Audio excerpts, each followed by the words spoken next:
Welcome to a Chat with Heart podcast. I'm your host, Christina Martin. I'm here to help guide heartfelt conversations with new and old friends I've met from just being alive or touring my music around North America and other parts of the world. I chat with people I feel a kinship with and that I genuinely believe we can learn from. Our personal stories have great power to heal, influence, and inspire. All we have to do is show up for the conversation. If we just talk about it, we could shine a light, we could break a dark day. If we just talk about it, we can cut away, we can make a brighter day.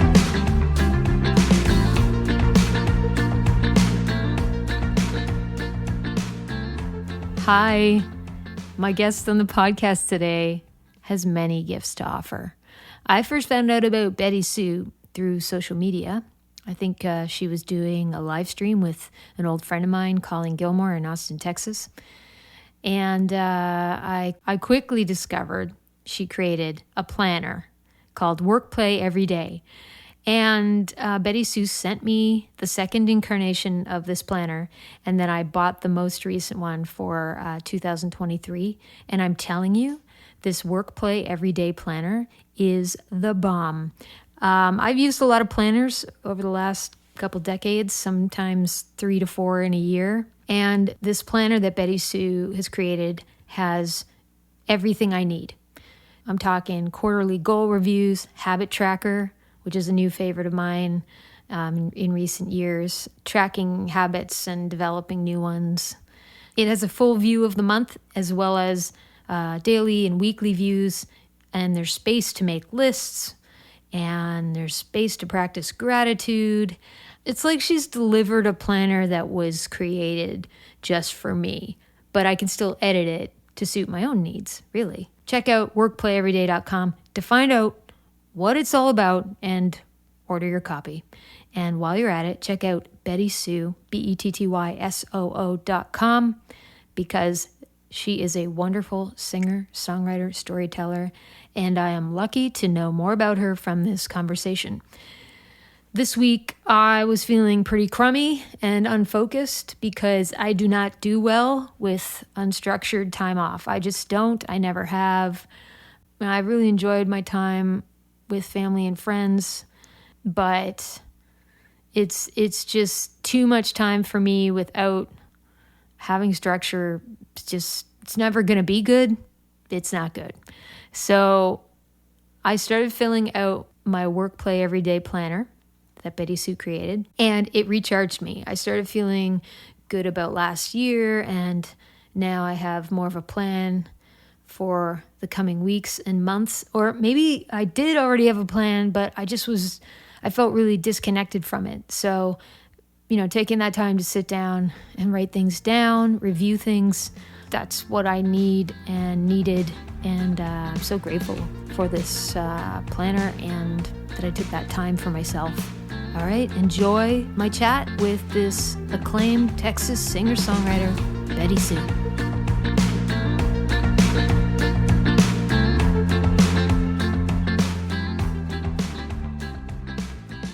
This is my first day back up in Vermont. You're in Vermont? I thought you were in Austin.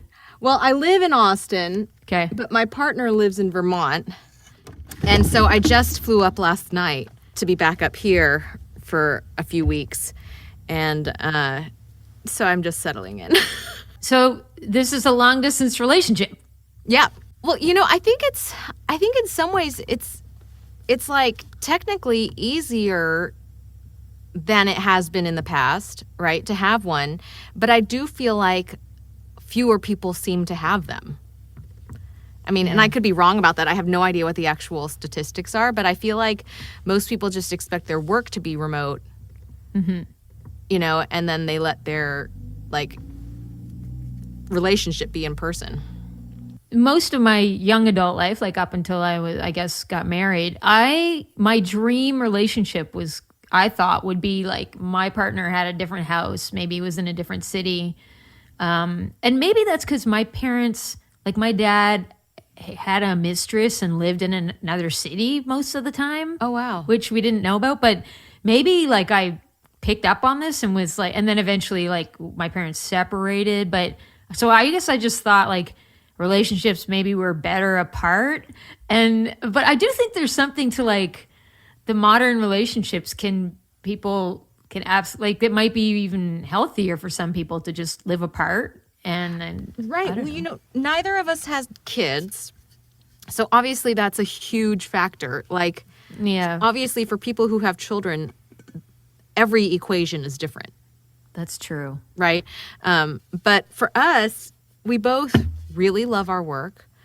It's funny. It's funny because it really does work well for us. And people are either surprised in I'm veiling my horror that you guys are such cold-hearted people that you're okay with this kind of thing. Like, we get that reaction. And then I get the reaction of like, oh, I know, isn't it so much better? Like, sometimes I'm just like with my partner, like, enough. And I'm like, no, it's not like that. I mean, It's not like that either. Right. Yeah.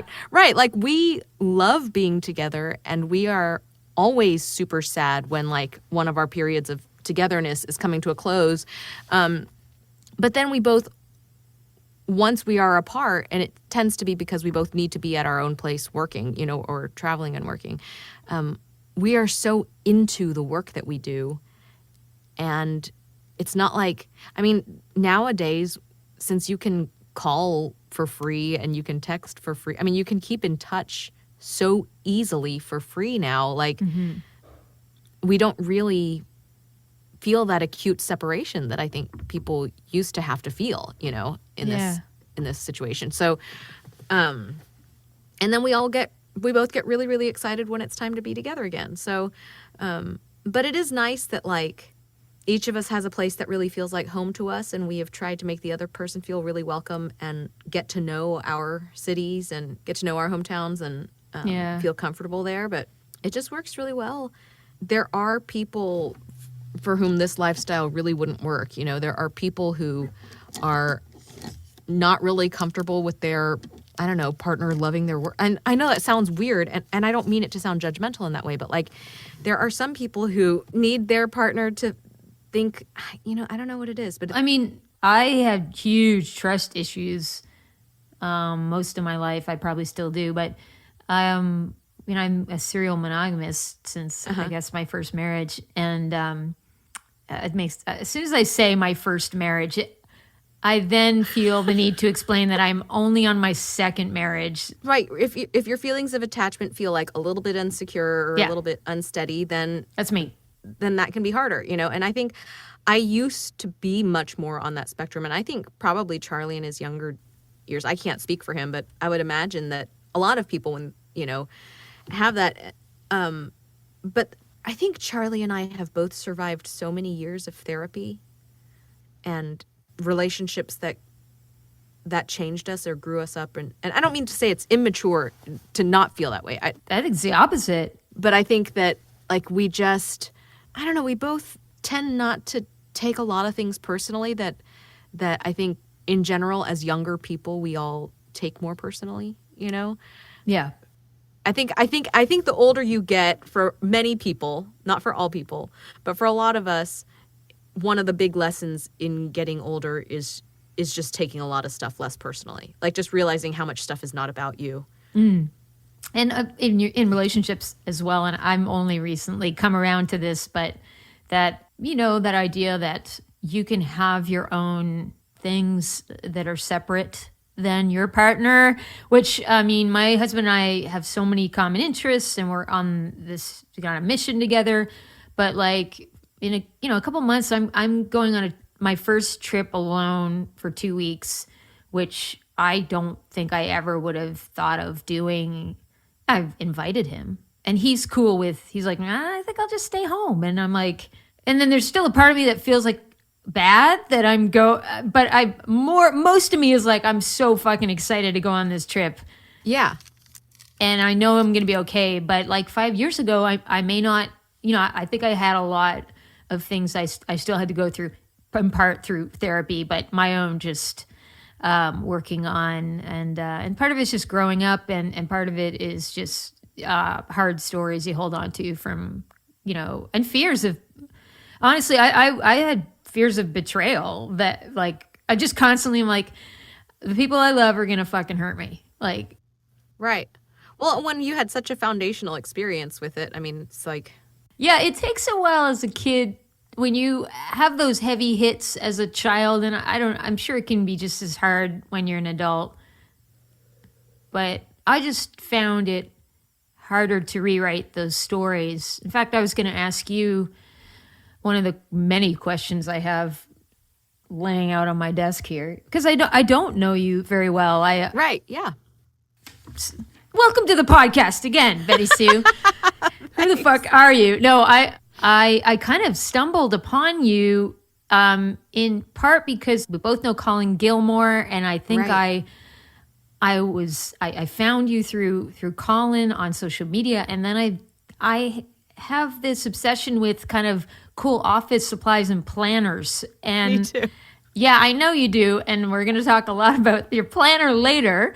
Not right now, because like I want to get to know you more, and I want my listeners to get to know you. But I will say, like, my father was a stamp dealer, and when he was home, like he was always in his office at home working from home, and so I developed this obsession for like he had always these cool office supplies and like big photocopy machines, and so I'm kind of a nerd when it comes to organizing things and office supplies. And yeah, like 4 or 5 times a year, I would switch out my planners until I discovered like bullet journaling, and then your journal, your fucking planner, which we're going to talk about later. But so that's how and then I was like, oh my goodness. And this woman is an incredible singer-songwriter, incredible guitar player. And I watched a bunch of your videos, and I was like, okay, she's got the gift of not only gab, of really making that like connection with the audience through this music, but also between your songs, which I'm a huge fan of.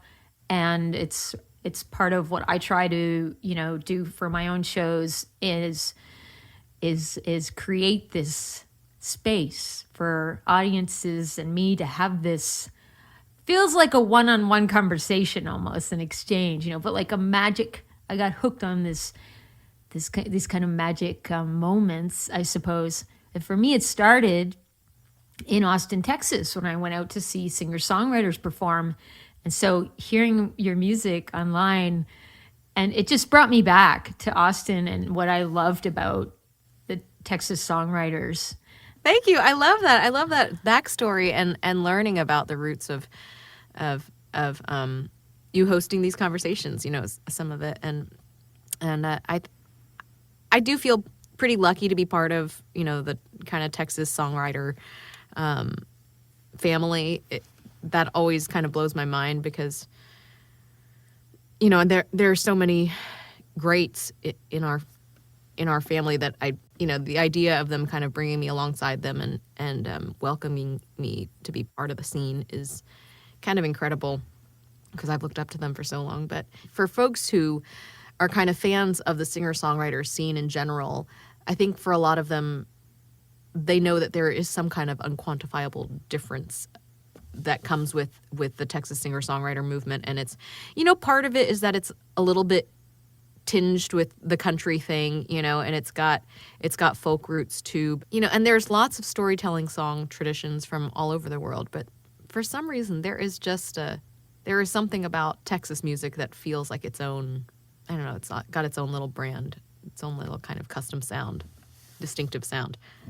There's something, I found there was something for everyone. Like the people that I moved there when I was 19, and I lived there for about 4.5 years, and that's where I started writing songs and playing open mics and had my first shows. And I just remember like the people that I was hanging out with, the songwriters, they were all so different.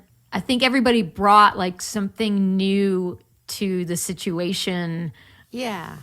A songwriter they loved, or like in Colin's case, like the history with his father's music, Jimmy Dale and Gilmore, and that's a whole other right group of Like, it's just insanity.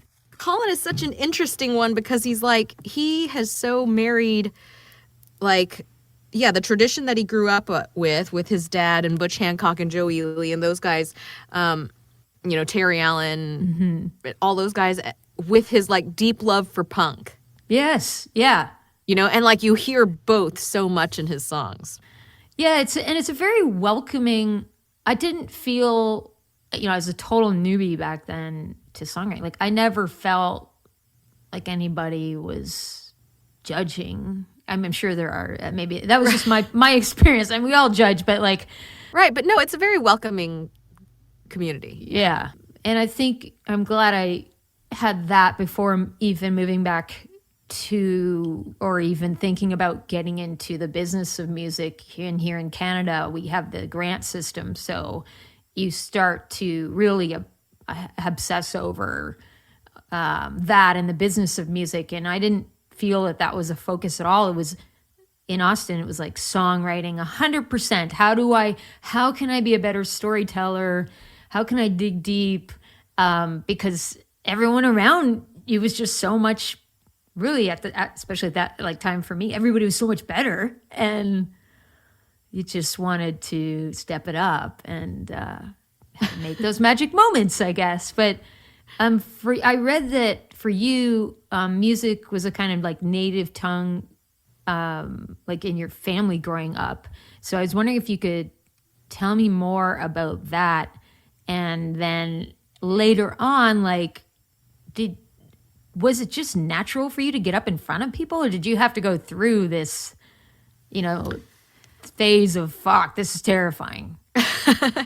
It's interesting. My family is all very musical, and we did grow up definitely, singing together, playing together. I have 3 sisters, all of whom were very musical. My mother, my grandmother, my mother's parents lived with us when I was growing up, so I had, my grandparents around a lot. And my grandmother's a great singer. My mother was a great singer. And so we just all did make music all the time at home.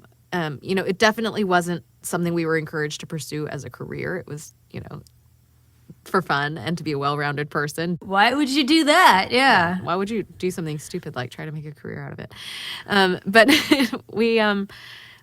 we would sing in harmony, and, that kind of stuff was very natural at home. And all played multiple instruments. And I never really had a big problem with stage fright. As a kid in school, I was not terrified to give a presentation in class. Like, I mean, I wasn't one of those, like, we all know kids we all know friends who became performers who, they've got videos of them doing recitals at home and like forcing their family to watch. They were like born performers. I was not one of those kids. I was a little bit shy about everything. I'm still pretty shy about a lot of things, honestly. But when it was time to give a presentation, or, it's your turn at a recital or something, I never really had a problem going up and doing it. Yeah. I just didn't volunteer. Gotcha. Does that make sense? Yeah, it sounds like you were cool. You're like, I love doing this thing, but like, I'm not gonna. It sounds like you weren't like a show off anyway. I mean, yeah, I think that's probably. I mean, I think the idea of showing off was so heavily discouraged in my family, like to an extreme. Yeah. That even when I was invited, sometimes it would take multiple invitations, like for me to be like, oh, okay, like to make sure that people really wanted it and that they weren't just giving me an opportunity to show off. Does that make sense? So, which has, been like a block for me in my career, honestly. Like, I've really had to do a lot of work in that area of just, because I think I work in this industry as a, touring musician, that one of the mantras is to make your own opportunities. And to me, that's like, yeah. Do you have days where I go through this thing where there are days where I am terrified to send the email and like just ask for what I want? Oh my God, absolutely. But then there are days where I'm like, what's the big deal? I'm just gonna fucking ask. Like, it's weird. It's like, And it's always easy to look at past you and go, why didn't you just ask? There's a way to ask. I always like to give people an easy out. Yeah.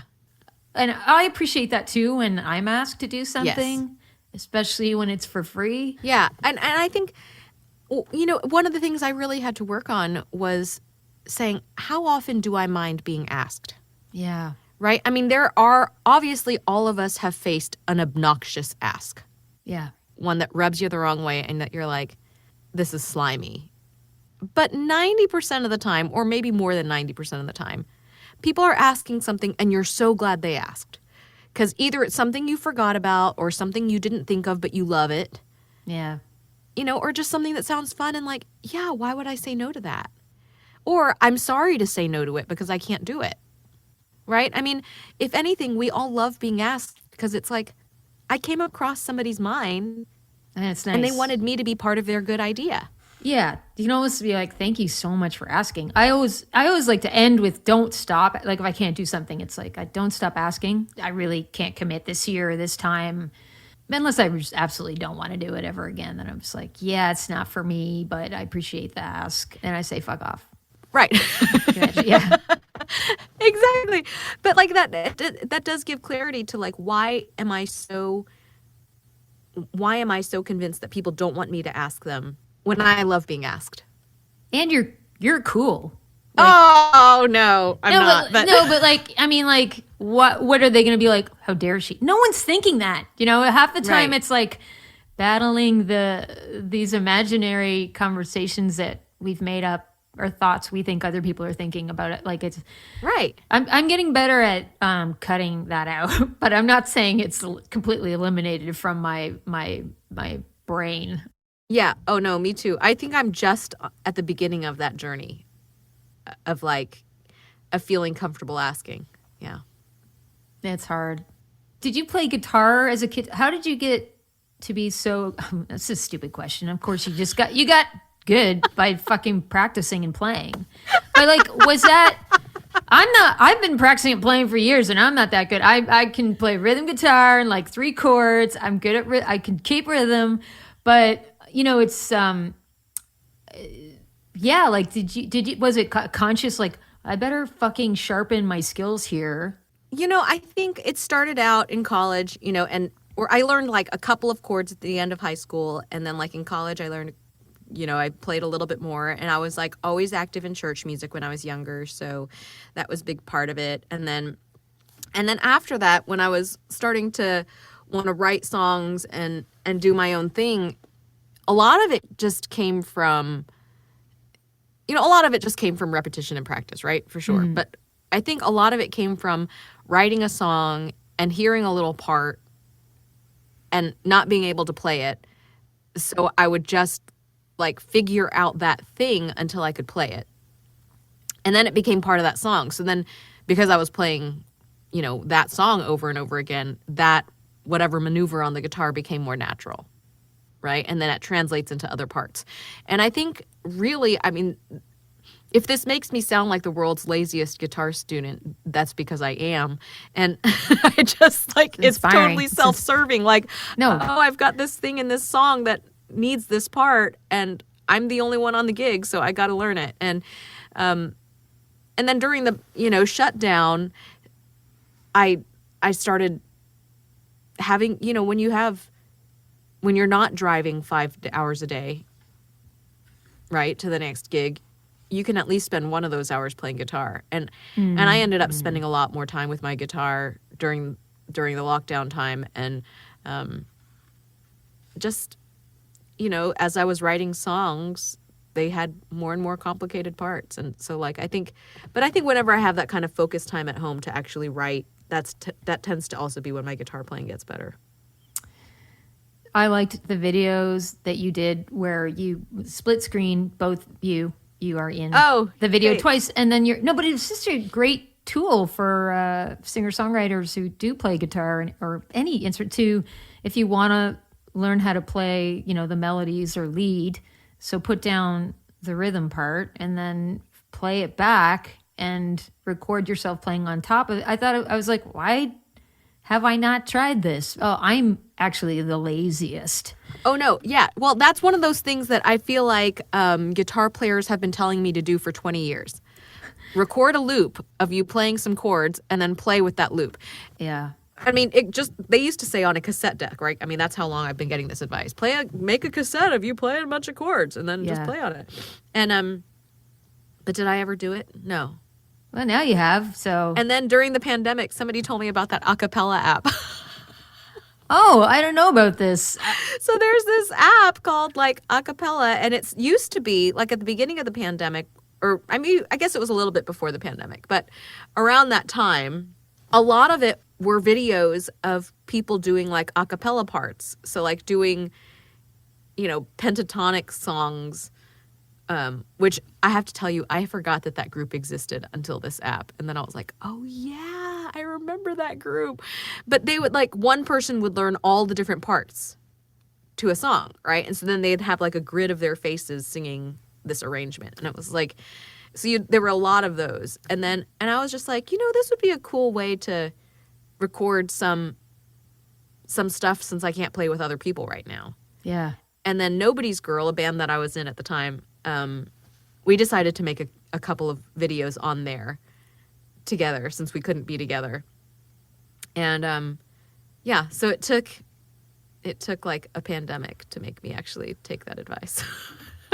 Play to a record itself. Okay, so I had this experience playing a live show again recently.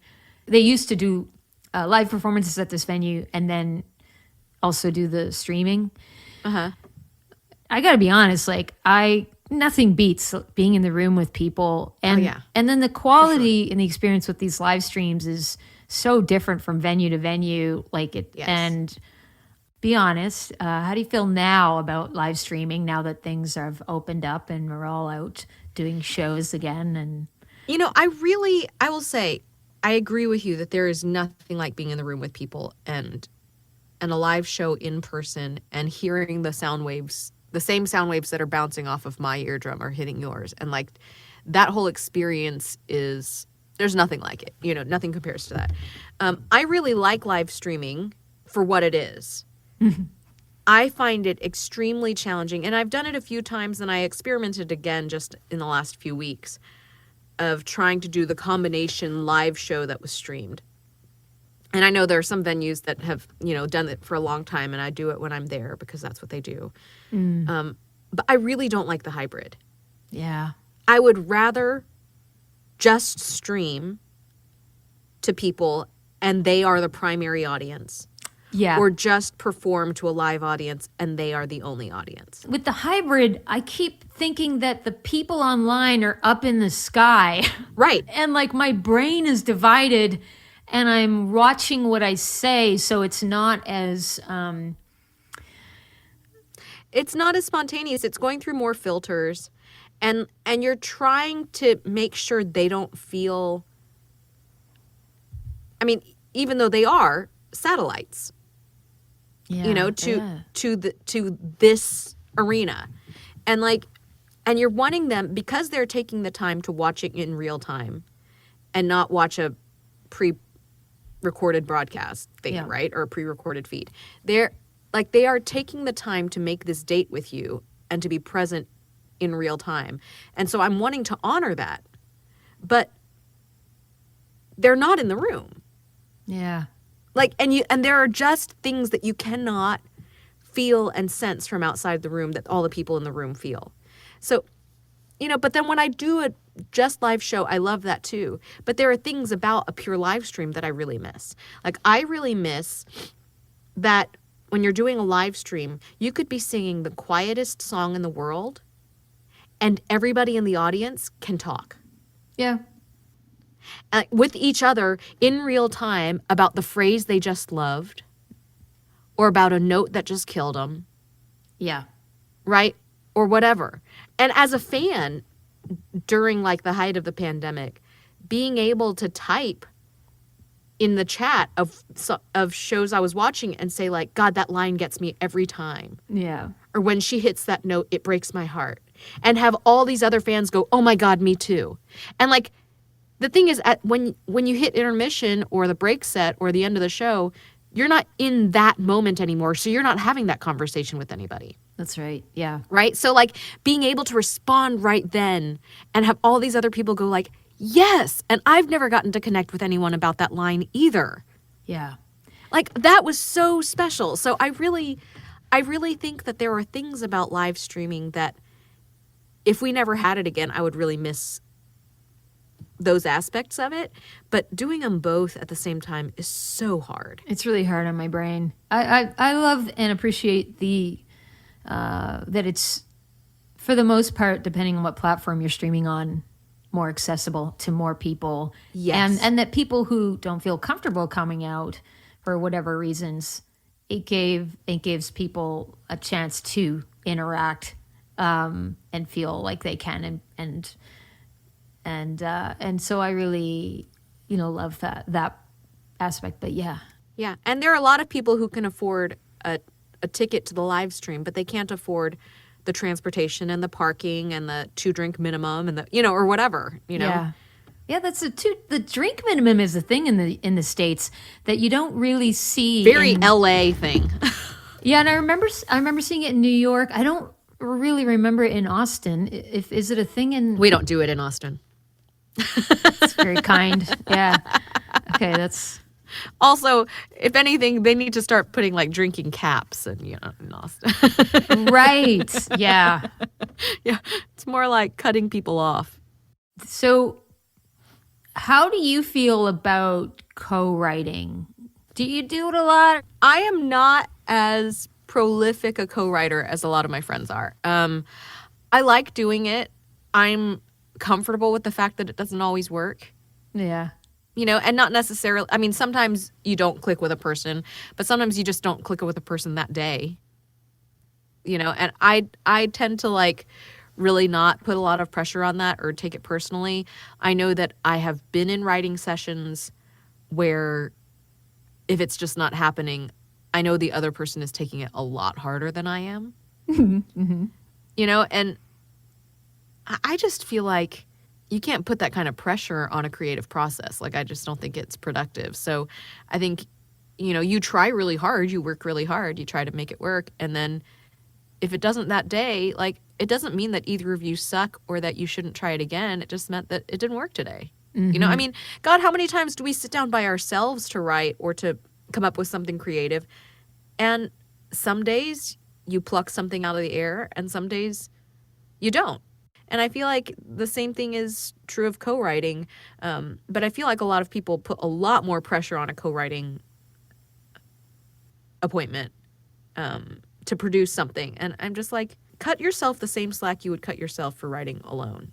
Mm-hmm. I don't dislike it. I don't seek it out aggressively. Mm-hmm. But when it happens, I tend to enjoy myself.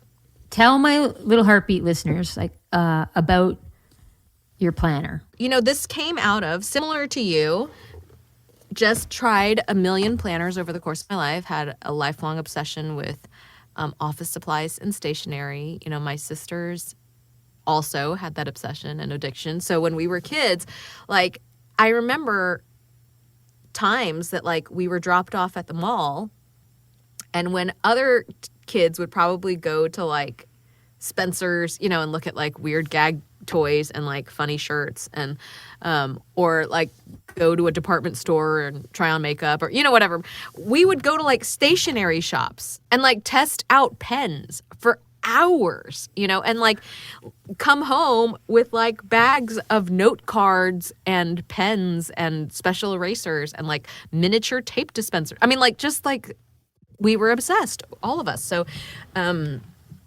well, no, my oldest sister would definitely do cooler things, like buy a cool record and, like, a Depeche Mode shirt. And then the 3 younger ones, we'd all come home with, like, totally nerdy stuff. But yeah, I would, like, try so many planners. I remember, like, when I was a kid, if my parents discarded, like, those mini 6-ring binders or, just things like that, I would be like, oh, I'm going to make this into my next planner. And I'd, like, punch holes in paper and try to make my own custom planner. Yeah.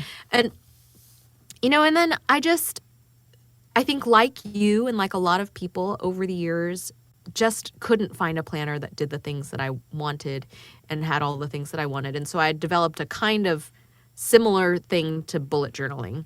And then maybe about 10 years ago, a little less than 10 years ago, I had heard another podcast about pens.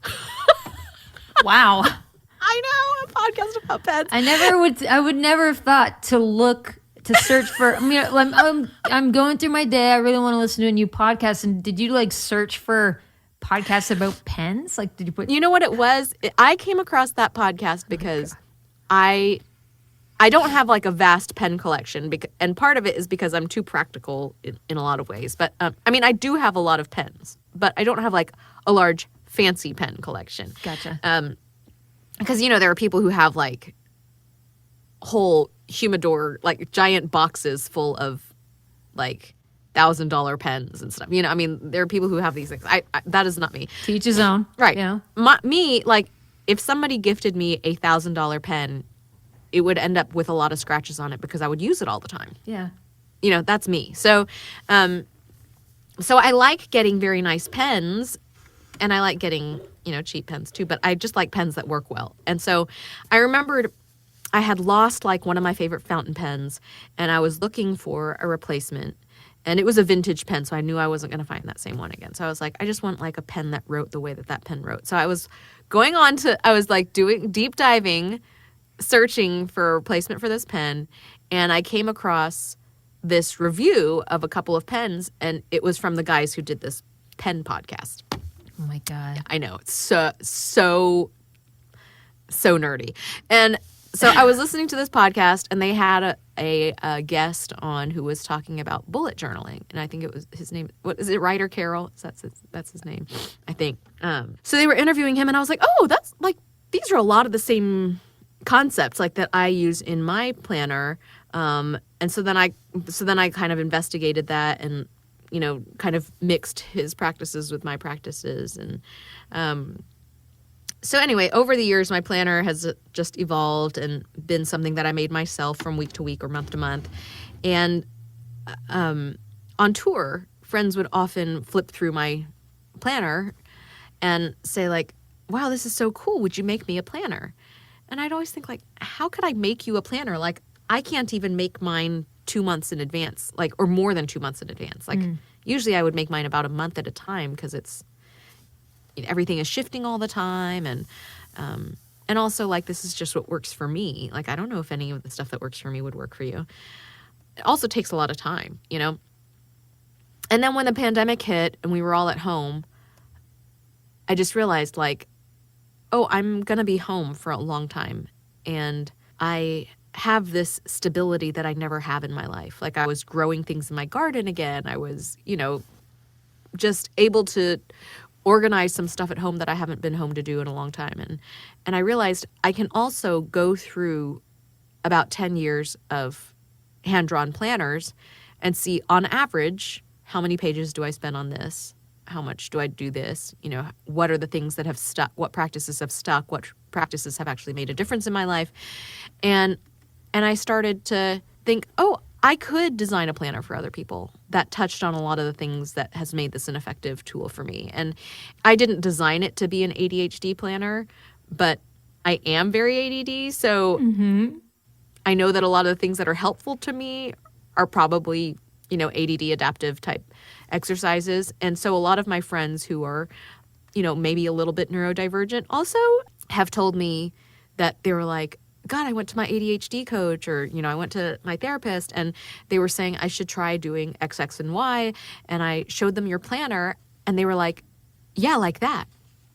Like, you have the tool there, just use it. So have you already done this or considered literally marketing this for ADHD, anyone living with, neurodiversity? I haven't. I got most of that feedback this year from people, because this is only its third. It's pretty new. Well, it's only been in use for 2 years, so this is the third edition that I'm selling now, and so people have just started going like, oh.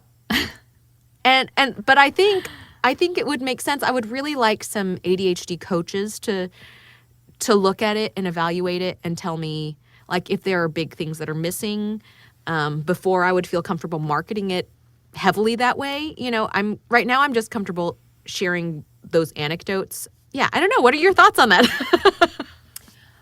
What are my thoughts on it? Well, I don't know if I have ADHD or not, and I don't know that much about it, although I have friends who do know a lot about it. But maybe I do, and that's why I'm so spend a lot of my time organizing, because I feel so pulled in different directions, and out of my desire to stay organized is like part of my drive to, I want to have a fulfilling life. Like, I want to live and get the most out of it and follow, my calling. So I have to plan, and I need help. And so what I love about your planner is that for someone like me as well, who I love my work, but my health is super important.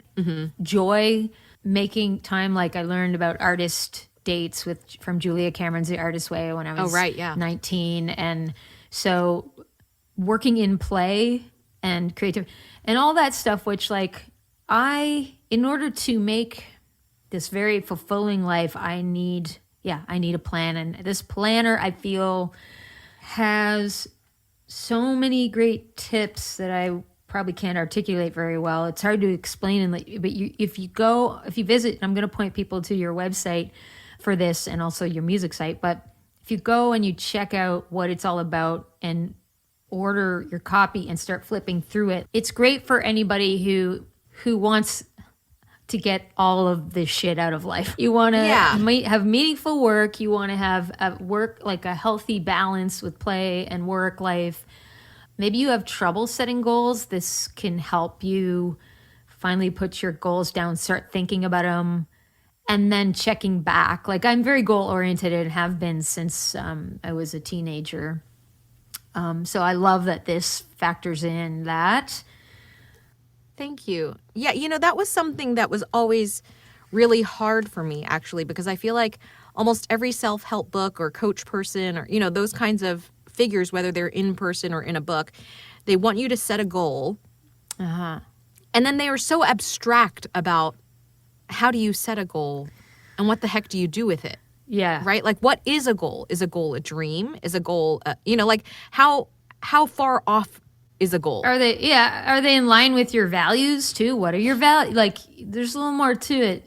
Right. And just looking at a blank page and somebody saying, well, where do you want to be in 5 years? And I feel like for a lot of people, that's a very difficult question to answer because they can't even imagine 3 months from now, Yes. And so I start off with, which is why I don't start the planner with goals.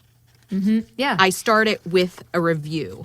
And I think it is so much easier to just go, nobody else should define for me what my top 10 life areas are, right? But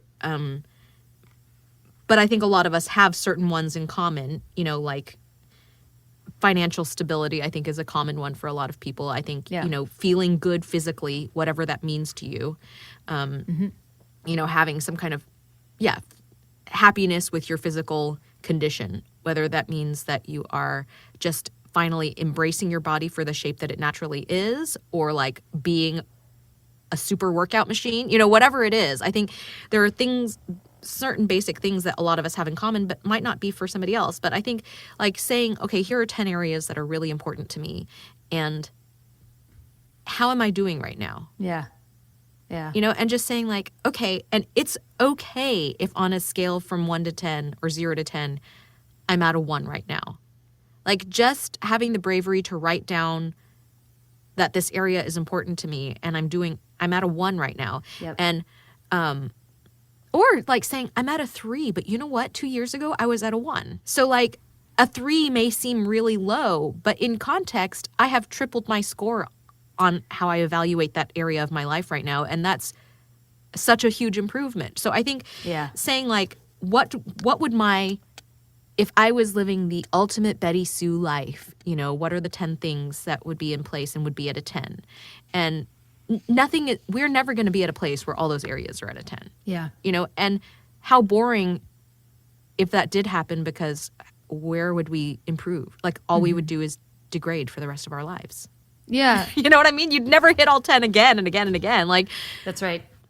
so I think just like saying, okay, here's where I am right now. And then like looking back, okay, if I look at like just this last year, what were some challenges that like really hit me this year? What were some wins that I had? You know, what is a favorite memory? What's a lesson that I learned? What is a skill that I improved upon? I think like looking back in the last year with some compassion for yourself, and also to remember the accomplishments that we tend to just gloss over. Yeah, I mean, it's pretty easy. Even I have the times when I'm like, wow, what am I doing with my life? But then if I actually sit down and go back and identify what I did last week or yesterday or the month before, and, you know, you're like, whoa, wait a second. I actually hit my marks, or even if I didn't, at least I know. Like, the thing is, the knowing is in the awareness of, Yeah.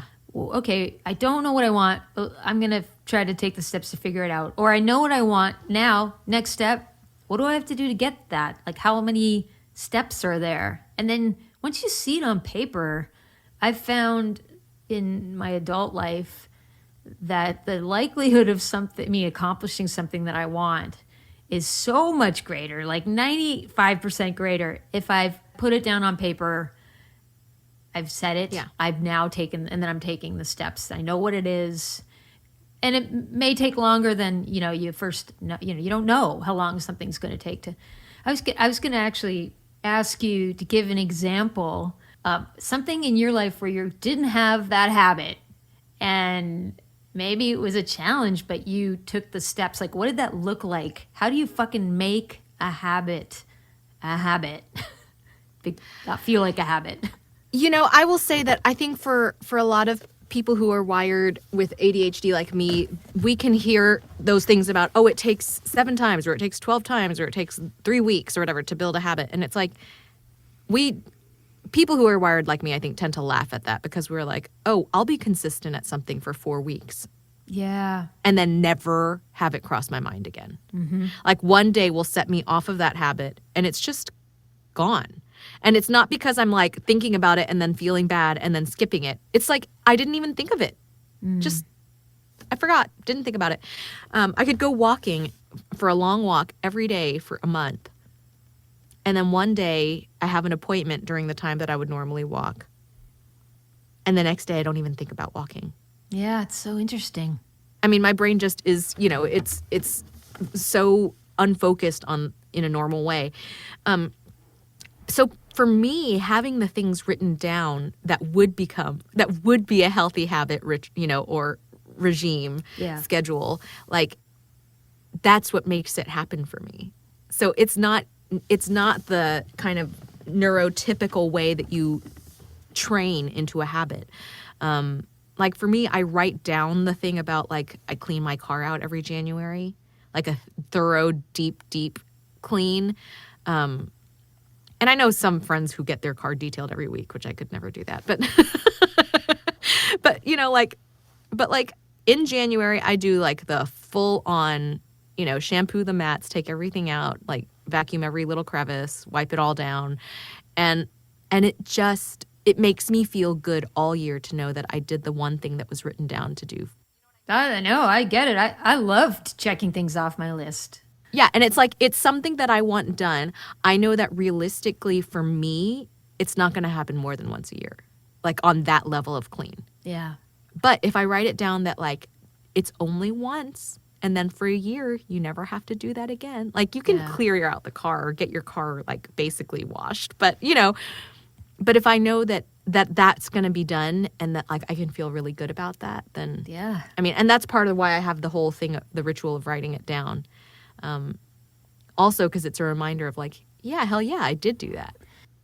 I fucking did that. Exactly. I keep most of my planners as well. Well, especially yours, you know, writing down things that you're grateful for. And this is a really cool journal of your, I think. Thank you. I think the best thing today, you know, and I don't do it every single day, but I try to do it most days, where I write down, There's a little space on each day for just the best thing today. And I think when you're really in a dark space, or you're feeling discouraged, or somebody is a jerk to you, or, you know, just something goes wrong, being able to look back on some of those best things is really amazing. Yeah. But also when you're trying to evaluate this time of year, this end of the year time is always a time where I feel both kind of behind and overwhelmed, but also reflective. And when I can look back on what a lot of wins were for the year, or a lot of best things today,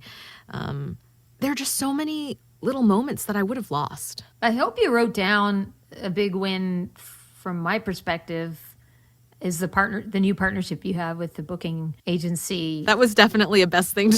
I mean, that's like every artist's dream is to have a great agent in the market that they tour. In the United States, like a lot of artists dream of touring in the US, and that's hard to get because the best talent bookers are working with the best artists, and they can only take on so many. Well, I know what that means when I saw that post not long ago. Thank you. I was like, yes, that's a win. That's a huge fucking win in the United States of America, which is the I can't remember, it's number 1 or number 2 music market in the world. I know Japan's was pretty big for a while. Anyway, let's say number 1. It's a lot of people. I mean, it's a lot of people.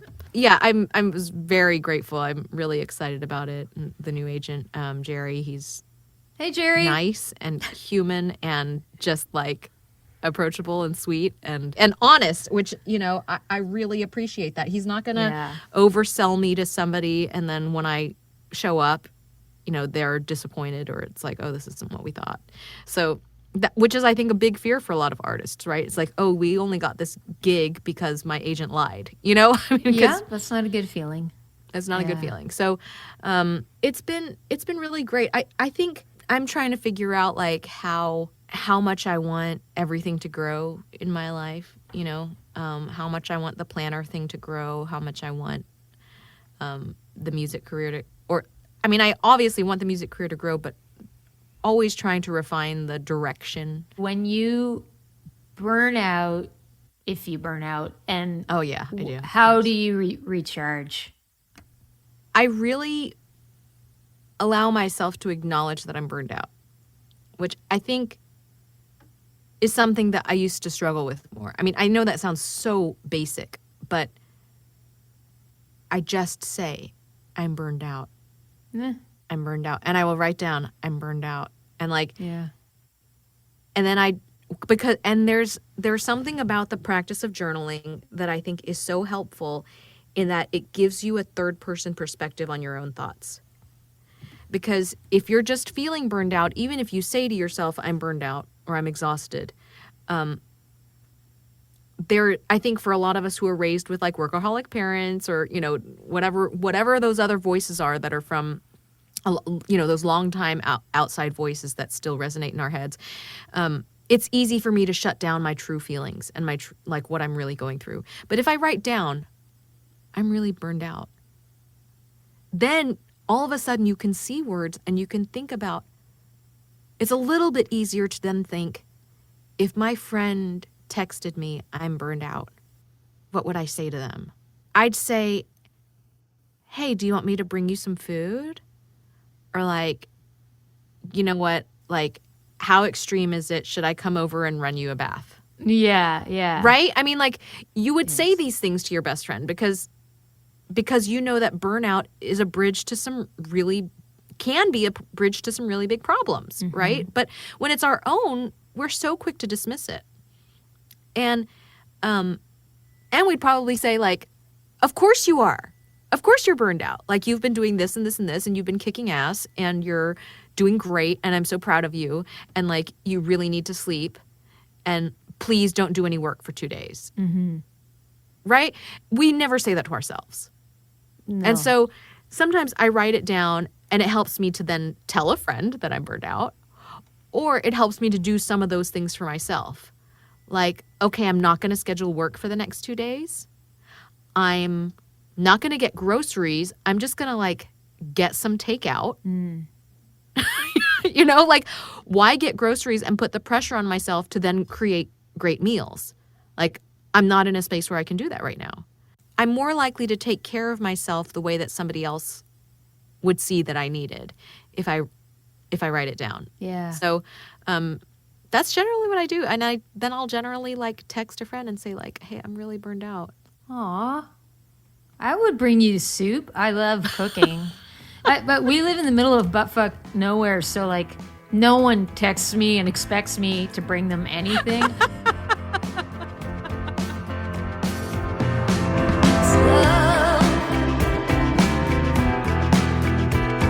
I don't wanna say goodbye to you. Oh, I don't wanna say goodbye to you. Welcome to the Heartbeat Hotline, 1-902-669-4769. I'm the host of A Chat with Heart podcast, Christina Martin, and I'm so excited you called. Leave me your question, a suggestion for the podcast, or a comment about this episode. Please be aware your message may be used on the podcast and social media.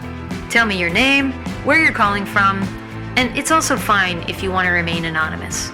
Thanks for listening. Have a great fucking day. Thanks for listening to A Chat with Heart podcast, produced and written by me, Christina Martin, and co-produced and engineered by Dale Murray. Check out Dale's website, dalemurray.ca. The podcast theme song, Talk About It, and I Don't Want to Say Goodbye to You were written by me and recorded by Dale Murray. You can find my music on Bandcamp and all the places you stream music.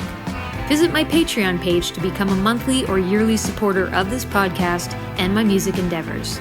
If you're new to Patreon, it's a membership platform that helps creators get paid. Sign up at patreon.com/Christina Martin. I would love it if you had time to share, rate, leave a review, and subscribe to A Chat with Heart on all the places you listen to podcasts. Wishing you, my little heartbeats, a great day.